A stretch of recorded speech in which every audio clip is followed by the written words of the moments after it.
Hello and welcome to Access. My guest today, and I'm very lucky to have her, is Arlene Romoff. And Arlene Romoff is president of the Hearing Loss Association of New Jersey, the co-founder of the Hearing Loss Association of New Jersey, and Advocates for Better Communication, and the author of two remarkable books on hearing loss and the change in her life that a cochlear implant brought her. One is Listening Closely. This is her second book, A Journey to Bilateral Hearing, and Hear Again.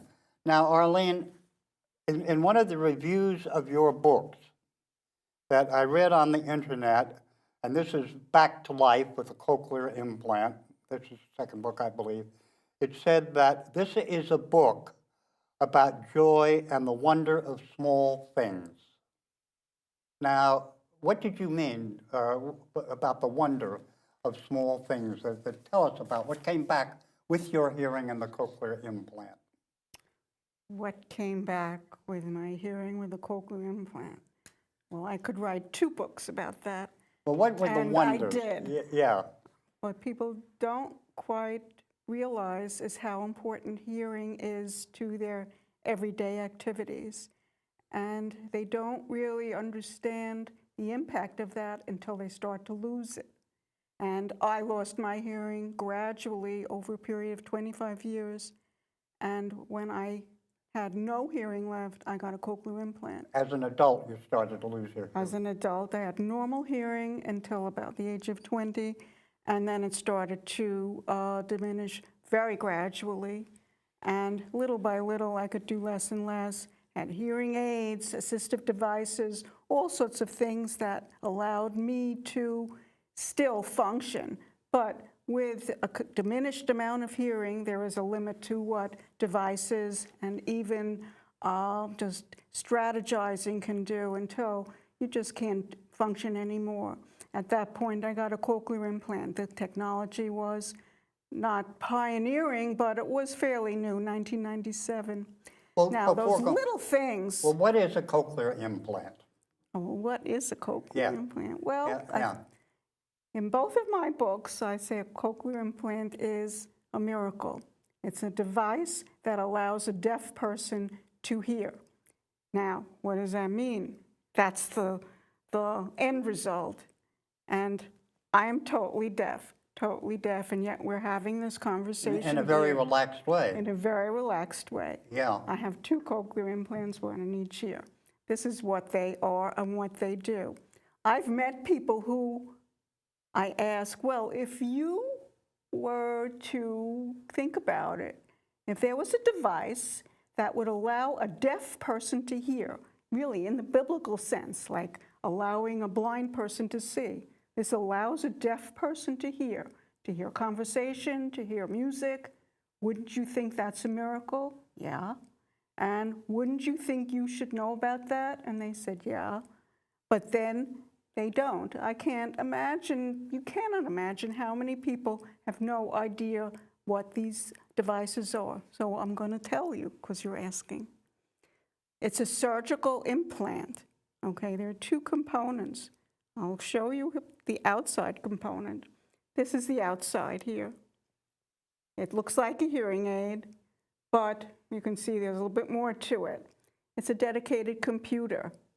And there's a microphone here, and most of this is battery, rechargeable battery.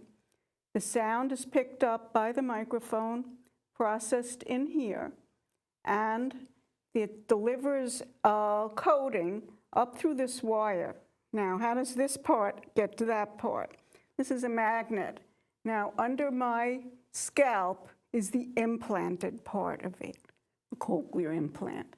Under my scalp is a computer chip with that magnet on it, so it's adhered now. And when I just put this back, I connect it again. So that signal is going up through my scalp by radio waves to the computer chip under my scalp. Attached to that computer chip is an electrode array that has, my implant has 16 electrodes, and it's threaded into the cochlea.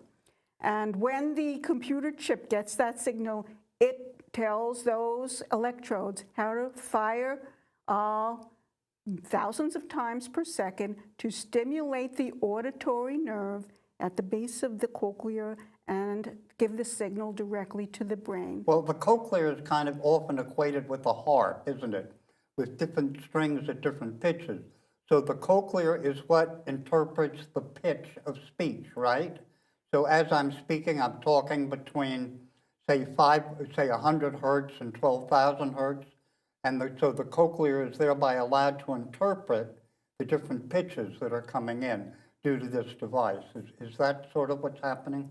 So what is happening is that in your cochlea there are hairs, okay, and they vibrate. Right. Well, that's the part that's broken in me. Right. And when people say they have sensory neural hearing loss, or they'll call it nerve deafness, it's not the auditory nerve that's broken.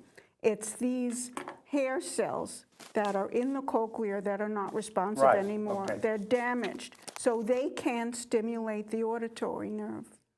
So those electrodes are put in play in the area of the cochlea to bypass those damaged hair cells. But now you were deaf for very hard of hearing and deaf for 25 years before Slow. I started Yeah, yeah. mild, But moderate, severe, yeah. profound. Yeah, so it must have been quite a shock suddenly to hear again. Did you know what you were hearing?